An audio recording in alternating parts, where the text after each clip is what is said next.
저는 매월 한 번 짧게 와서 이틀, 3일 정도 함께 미사를 드리고 가는데요. 벌써 여기 제주 감정마을 담배 싸움 미사가 시작된 지 이제 4천일이 며칠 앞으로 다가옵니다. 많은 분들이 여기 감정을 지키기 위해서, 싸움을 하기 위해서 찾아오셨고 또 가신 분들도 계시고 지금까지도 꿋꿋하게 이 자리를 계속해서 지켜주고 계신 분들 많이 계십니다. 아마 그리스도인 입장에서 볼 때 예수 그리스도의 복음에 대한 믿음의 힘이 아니면, 말씀에 대한 힘이 아니면 신념이 없으면 있을 수 없으리라고 생각해 봅니다. 오늘 또한 마르고 복음을 함께 짧게 묵상해 보면서 그 힘을 다시 한 번 더 생각하고 기억했으면 좋겠습니다. 오늘 예수님께서는 부활하시고 승천하시면서 제자들에게 이렇게 말씀하셨습니다. 너희는 온 세상에 가서 모든 피조물에게 복음을 선포하여라. 제자들은 세상에 나가서 세례를 베풀고 기적을 일으키고 병자들을 고쳐주며 복음을 선포하게 됩니다. 특히 오늘 독서에 나오는 내용을 보면 복음을 선포하는 그리스도인들의 태도에 대해서 자세히 나와 있습니다. 특히 몇 구절 살펴보면 하느님 앞에서 자신을 낮추고 또한 모든 걱정을 그분께 내어 맡기고 또한 정신을 차리고 깨어 있으며 지금의 고통을 잘 견뎌낸다면 영원한 영광을 받을 것이라는 내용이죠. 오늘 복음과 독서의 내용을 짧게 살펴보면서 며칠 앞으로 다가온 남북 정상회담, 모든 이들의 이목을 한반도로 집중시키고 있는 때입니다. 국내외 언론은 물론 지금까지도 계속해서 남북한이 마주보고 있는 판문점, 평화의 집으로 향하고 있습니다. 오늘은 남북한 합동 리허설이 있고 내일은 마지막으로 우리 남한만의 자체 리허설 또한 진행하게 되죠. 여러분들 마음은 어떻습니까? 정상회담을 앞두고 물론 강정 해군기지 지어지고 사드가 또 들어올 위기에 처해 있지만 저는 여러분들 꿈 자주 꾸십니까?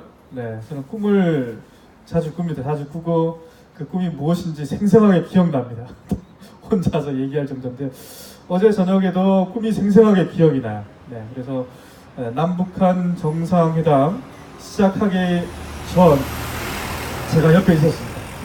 회담하기 전 옆에서 비서실장 옆에서 남북한 정상회담 양쪽에 있는 시작하기 전에 제가 옆에 왜 있는지 잘 모르지만 정상은 아니지만 옆에서 준비하고 있던 그런 기억이 아주 초조하게 기다리고 있던 기억이 아직까지도 생생하게 남아있죠. 비서실장이 저한테 계속 물어봐요. 당신 여기 왜 왔느냐?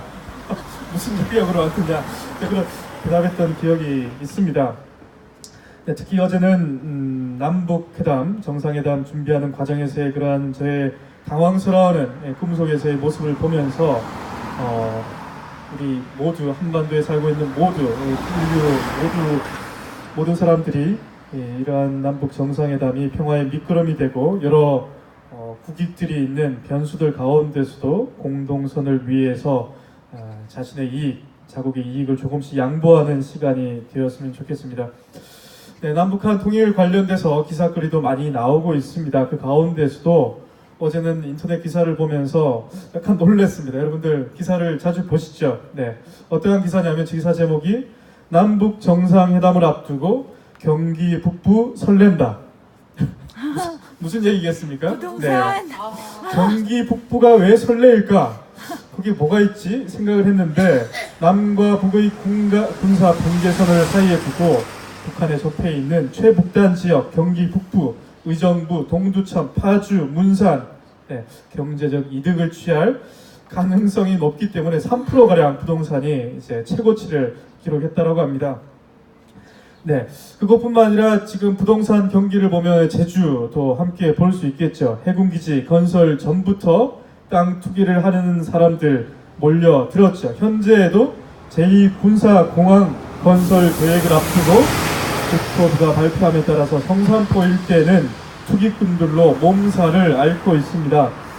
그래서 지난달 제주 제2공항, 제 군사공항 반대 범도민 행동은 논평을 냈습니다. 제2공항은 토건, 부동산 투기 세력의 이익을 위한 돈잔치라고 규탄했죠. 제주도가 제2공항 계획을 기정사실화하고 주변에 신도시를 만든다는 의지를 노골적으로 드러낸 것이죠. 원희룡 도지사가 공항 부지 발표 직후부터 지속적으로 강조했던 에어시티 건설의 본심이 드러나고 있는 것입니다. 이것은 4대강과 똑같은 토건 사업을 통해서 건설 경기, 부동산 경기 부양을 통해 지역 발전을 이루겠다는 이명박식의 그러한 허무맹랑한 발상이라고 볼 수 있는 것이죠. 네, 지금 제2공항 건설 사전 타당성 검토 용역 부실 문제 때문에 재조사를 추진하고 있는 상황이고, 제주도의 자연환경 어떻습니까? 지금 쓰레기가 넘쳐나고 어디다 버려야 될지 부지도 마련해 놓지 못한 상황 속에서 부동산 투기 계속해서 과열되고 있는 상황입니다. 네, 이러한 경제적인 이익 앞에 모든 군사, 안보, 문화, 안전, 생명, 권리 이러한 모든 것들이 도외시되고 있는 것이죠. 네, 교회에서도 이러한 문제에 대해서 문헌으로나마 계속해서 이야기를 하고 있습니다. 전임 교황이셨던 베네딕토 16세 교종 사회회칙 진리 안의 사랑이라는 회칙은 경제 제도에 대해서, 경제 생활에 대해서 아주 강조를 했던 회칙 중에 하나입니다. 이 회칙에서는 그리스도인들의 경제 생활이 가장 우선적으로 둬야 될 관점이 바로 무상성, 하느님께서 모든 것을 선물로 주셨다라고 하는 무상성과 형제적 공동체의 그 중심을 두고 있는 것이죠.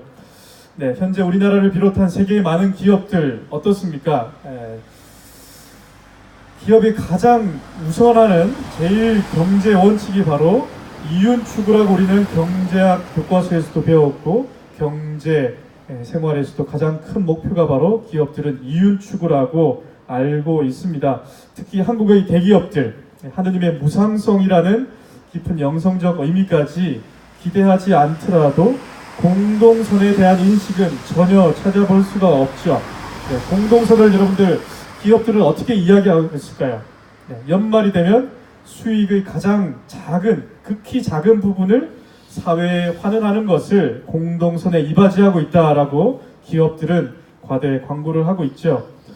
남북한 정상회담을 앞두고 평화협정을 바라는 많은 사람들, 돈의 유혹, 땅값 상승, 투기 목적으로 점철된 자본주의 사고에서 벗어나야 됩니다. 제주 해군기지와 공군기지 건설을 강행하려는 사람들 또한 자신의 이익, 국가의 이익보다는 공동선이라는 원칙에서 경제 개념을 새롭게 수정해야 되죠. 자신의 이익이 가장 우선인 사회에서는 한 사람 혹은 몇 사람이 배고프거나 죽고 있어도 아무런 관심을 갖지 않는 것이죠.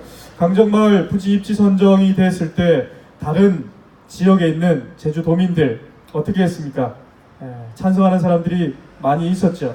네, 우리 지역만 아니면 된다. 육지에서도 우리 지역만 군사기지 건설 안 되면 된다라는 인식이 우리나라 안에 팽배하게 자리 잡고 있는 것입니다. 오늘 마르코 복음사가 축일 복음을 전하는 의미가 무엇인지 다시 한번 생각하게 됩니다.